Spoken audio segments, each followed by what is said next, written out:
கர்த்தரிடத்தில் மனமகிழ்ச்சியாக இரு. உன் வேண்டுதலை கேட்கிற ஒரு தெய்வம் உண்டு. கர்த்தரிடத்தில் மனமகிழ்ச்சியாக இரு. இன்னைக்கு இந்த காலை பொழுதுல அவன் சொல்லுகிறேன், கர்த்தரிடத்தில் மனமகிழ்ச்சியாக இரு. உன் வேண்டுதல் கேட்கப்படும். Praise the lord. ஹல்லேலூயா. ஆனா நம்ம ஆட்களை பாருங்க, எல்லார்ட்டையும் பக்கத்து வீடு, எதிர் வீடு, அந்த வீடு, முடிஞ்சா போன்ல எல்லாம் பேசி கடகடா சிரிப்பாங்க. ஆனா ஆண்டவர்கிட்ட மனமகிழ்ச்சியா இருக்க மாட்டாங்க. கர்த்தரிடத்துல மனமகிழ்ச்சியா இருப்பாங்க. உருன்னு போறது, போயிட்டு உருன்னு ஒரு சங்கீதத்தை வாசிக்கிறது. புரியுதா?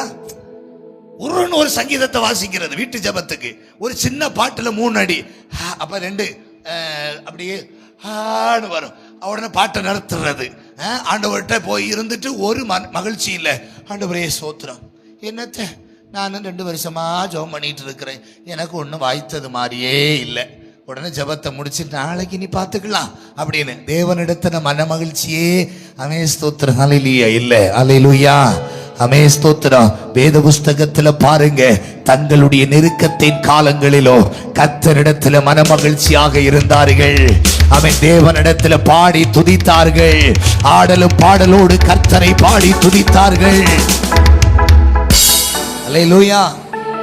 மேலை நாடுகளில் எல்லாம் ஒரு வழக்கம் உண்டு. மேலை நாடுகளில் எல்லாம், இங்க பைபிள்லயும் அதுக்கு சான்று இருக்கு. 2 நாளாகமம் 20 அந்த சான்று இருக்கிறது. வாசிக்க வேண்டாம்.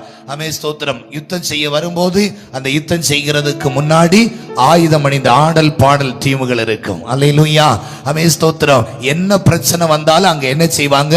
உடனேயே அமே ஸ்தோத்திரம் ஆராதனை டீமுகளை இறக்கிடுவாங்க. அவங்க கர்த்தரை ஆராதிப்பாங்க. அல்லேலூயா. ஆபத்து காலத்தில் சோர்ந்து போவாய், ஆனால் அமே ஸ்தோத்திரம், அல்லேலூயா, உன் பலன் குண்டி போகும். அதனால் ஆபத்து காலத்துல அமே சோர்ந்து போகாதே. அமே ஸ்தோத்திரம். கர்த்தரிடத்துல மன மகிழ்ச்சியாயிரு. இன்னைக்கு அமே ஸ்தோத்திரம். ஆண்டவர் இந்த இடத்துல வந்திருக்கிற நேரில பார்க்கிற எல்லா பிள்ளைகளுக்கும் ஒரு ஆலோசனை சொல்லுகிறார். நீ கர்த்தரிடத்துல மன மகிழ்ச்சியாயிரு. உன் வேண்டுதல் கேட்கப்படும்.